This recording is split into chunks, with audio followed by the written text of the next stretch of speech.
This one is admittedly quite a bit more funny than probably I'm willing to admit because, well, it would be more funny if it wasn't kind of tragic at the same time, and I'll explain why very shortly. So first of all, hello everybody, and welcome all of you back to another Chris Chan Quickie article, and this time it is Chris and Socialization. Now, in a post-COVID-19 world, I think it's fair to say that even though there have been people who've been openly rejoicing and absolutely worshipping the fact that they can go out back outside again, there are those who, well, the effects of COVID, for those who suffered from it and for those who didn't suffer from COVID, the damaging effects have sort of done their job, and it's because we live in a also a world in which we can work from home, or we can work in roles in which we don't actually have to interact with other people. This suits some people down to the ground just fine, either by choice or maybe because, to quote No Exit, hell is other people. Now, in the case of people like Chris, because it's kind of specifically who we're talking about today, Chris is one of those positions where somebody suggested that Chris is, I think it's called ambience, or someone that tried to suggest it, the idea that you can be both introverted as well as extroverted, that you enjoy the satisfaction of both, but it's one of those things where it's more, what are you at any particular moment? And, well, considering that Chris, even when he was trying to get himself far more involved in things outside, Chris somehow still lacks the trail of thought to suggest when he knows fine well he should stop doing something. But we'll get to that shortly. So, here we go. Chris is somewhat capable of socializing, despite what one may assume given aspects like his social awkwardness and the epic failure of his love quest, being a nerd, and as of 2014, a member of the LGBT community. Chris has common interests and values with his friends.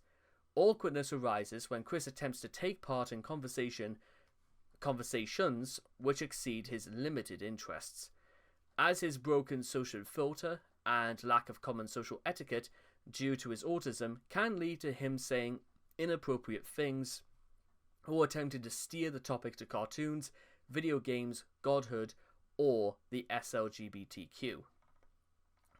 In real life, the earliest known example of Chris socializing with someone other than Bob were his interactions with Sarah Hammer, who moved in next door to the Chandlers when he was approximately 3 years old. Chris fondly remembers using her swing set, playing hide and seek among other things, but he, far from a good judge of character even in his younger days, seemed oblivious to Sarah's less than good intentions, culminating to, at least on 2 occasions, she could have caused him harm of her own volition, locking him in a crawl space and convincing him allegedly poisonous flour that tasted like honey. He nonchalantly documented both incidents in stark contrast to what he thinks of perceived wrongdoers. The fact that Chris wanted anything to do afterwards with Sarah is, well, it's kind of hard to wonder why, but maybe this is more things that Chris thought of at the time. He stated his formative years also included interactions with other neighborhood children. Chris himself noted they were mainly girls, though he also befriended one Joshua Martinez, who'd eventually troll him. When attending speech therapy, apparently, well, not apparently, but yes, apparently, for whatever reason, this Joshua Martinez probably just wanted to learn how to troll Chris by pretending to be Vanessa Hudgens or something. Most notably, in his high school years, he attended classes and ate lunch with a female circle of friends. Because he found the males, except for his old friend Joseph Herring, to be immature.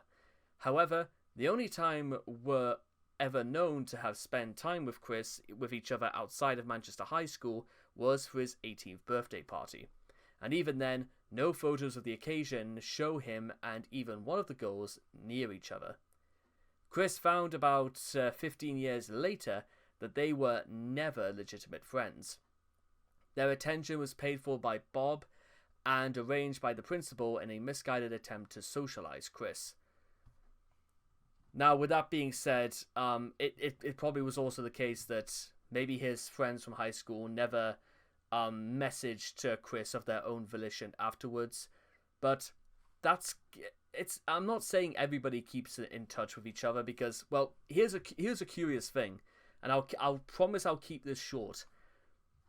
Next year will be my 10-year anniversary after leaving secondary school for good, and I have no idea if anything like a reunion will ever be held or anything like that.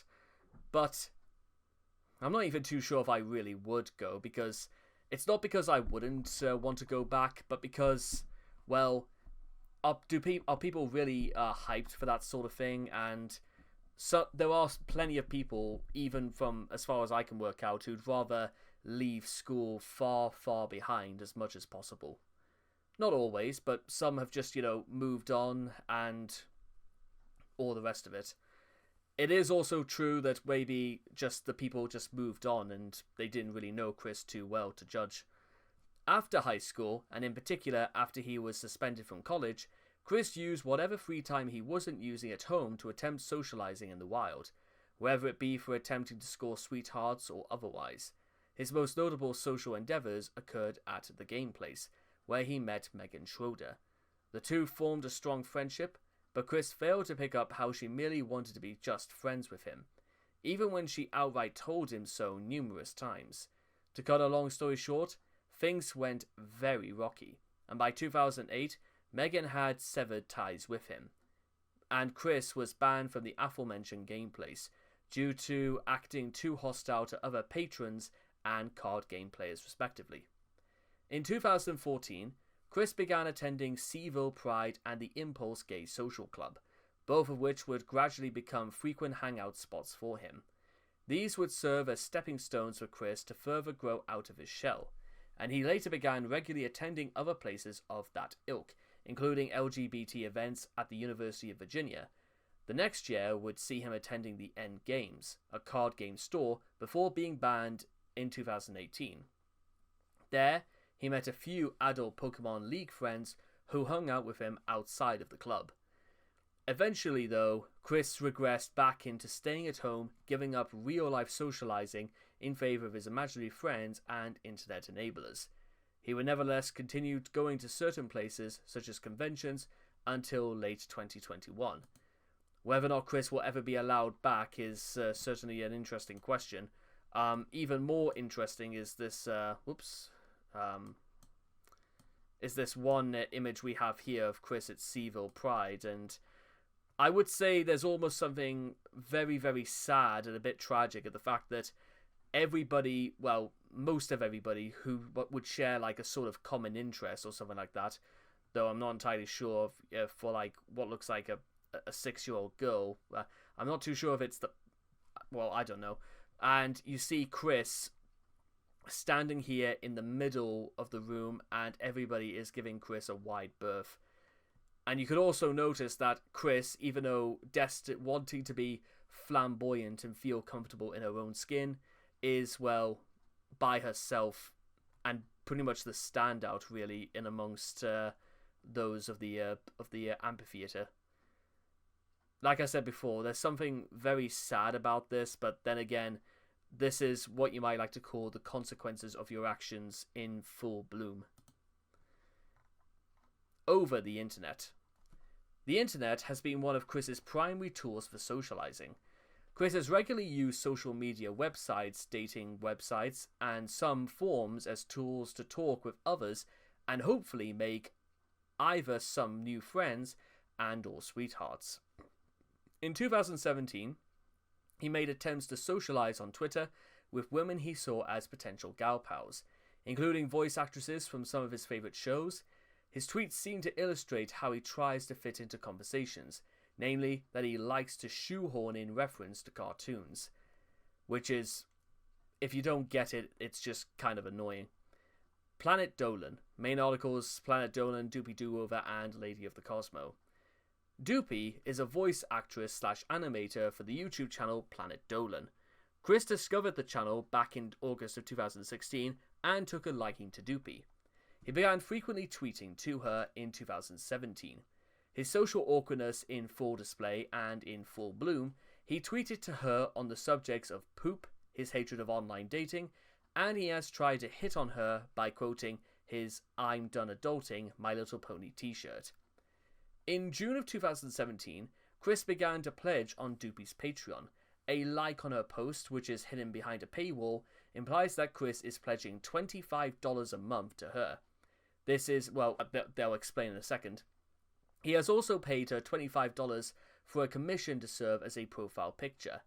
Chris began throwing that money at her in the midst of the financial crisis, aka at the exact same time Chris was asking for monetary donations via Twitter because, well, Chris couldn't keep money burning a hole in his pocket to save his life, and continued to waste his money on junk as though it was the end of the world.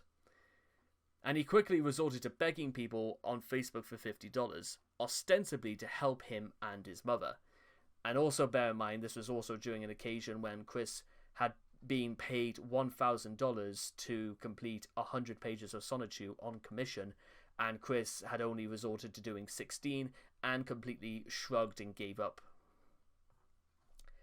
Yeah, don't give your money to Chris. It's one of the oldest things that they'll tell you, but we're begging you guys not to do it. Doopy is fully aware of Chris's online reputation and sees him as just another customer, as she explained. "I've been following the Chris Chan saga since the beginning. I know everything that she's done, and yeah, it's pretty shitty. But what other people have done to him/her has been pretty shitty too. I'm also just not the type of person to turn someone away when they're being nothing but kind to me. It may be a fake, it may be a show, but I'm not emotionally invested in this enough to really care. She's paid me to do a commission and is a patron on Patreon. And as a woman of business, I'm going to treat him/her as every other commissioner and patron." We'll discuss this in more detail when we come to doing the article between Chris and Doopy, as well as Lady of the Cosmo. On the 25th of August 2017, Chris tweeted to Lady of the Cosmo, a close friend of Doopy, on Twitter. He consequently got destroyed by her in an ensuing tweet war, all of which could have been prevented because, well, Chris instigated it and decided not to apologize despite the obvious glaring faults and the fact that, well, what Chris started. Chris literally created a monster out of a molehill, and he had to do one simple thing to fix it, but didn't do it. And then we'll also cover conventions in a different list, but, well, a lot of them is going to involve the fact that Chris thinks touching people without their consent is a good idea. Meanwhile, looking forward.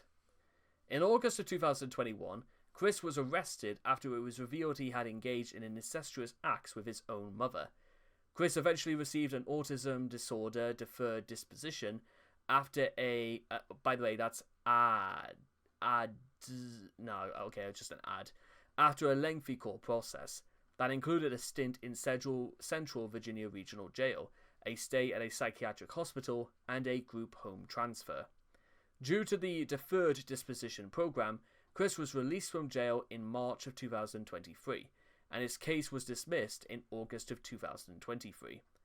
Chris gradually returned to social media, where he resumed his usual antics, as though 2 years of his own life that he had just thrown away were literally like 2 hours. A mysterious woman nicknamed Flutter by Chris has been routinely spotted hanging out with him in public following the dismissal of his charge. She had reached out to Chris while he was in jail, and her role or purpose in interacting with him is unknown. Yeah, because Flutter appears to have literally, she is protecting information like it is her balls. Though with that being said, whether this is for good or bad, it's still yet to be determined, because Flutter is still one of the strangest characters of the Chris Chan story, because, well, as I've talked about before, it is because Flutter literally does not play ball or, does anything in Chris's eyes to betray his trust. Chris apparently still maintains contact with his mother, for the love of God, that I hope that's not true, although now living separately from her. According to a comment in April of 2024 by Gamer from Mars, Chris said he meets with her about once a month. Mind you, why Chris is not allowed to move back into 14 Branch Lane Court then is a very good question. That might be something we'll have to cover somewhere else as well. While Chris didn't socialize much with his extended family prior to the arrest, or to the incest, he may have a more difficult time with it now, given that his Aunt Harriet and Uncle Tom banned him from their home upon initially learning of the incest. Even after his release, the affair is still comes back to haunt him. Chris attempted to resume to going to conventions as he had before the incest charge, but quickly found that he had been banned from at least two, Animate Rally and BabsCon, the later literally declaring him persona non grata. So, at this point, in case you're wondering what sort of places would actually accept Chris now, like convention-wise, I personally have no idea. Because outside of the fact that, well, Chris's reputation long precedes him, you also have to consider the fact that, again, it's the part and parcel responsibilities of the convention that they have their patrons be safe from anything that goes on. And especially if in the case of when children attend these sorts of conventions, you've got to think, for reasons that sort of become obvious, the more you dig into Chris, or the more you learn about Chris is not necessarily considered a safe person to be around. But then again, as I've mentioned this time and time again, the only person Chris can blame for all of this is himself. People may say that it was the trolls who did this, but the trolls were not the ones who told Chris to go and ask Bob what that fang do. But with all that being said and done, yeah, again, a bit of a shorter one, I know, but part of me feels as if, like, this entire article is like, there's something undeniably tragic about it. But then again, as I've mentioned before, I probably would have felt more sorry for Chris in instances like this if Chris wasn't so unbelievably pathetic every way, shape and form. So, no, I don't feel bad. And I will look forward to seeing all of you guys again in the next video. So, take care, and bye-bye for now.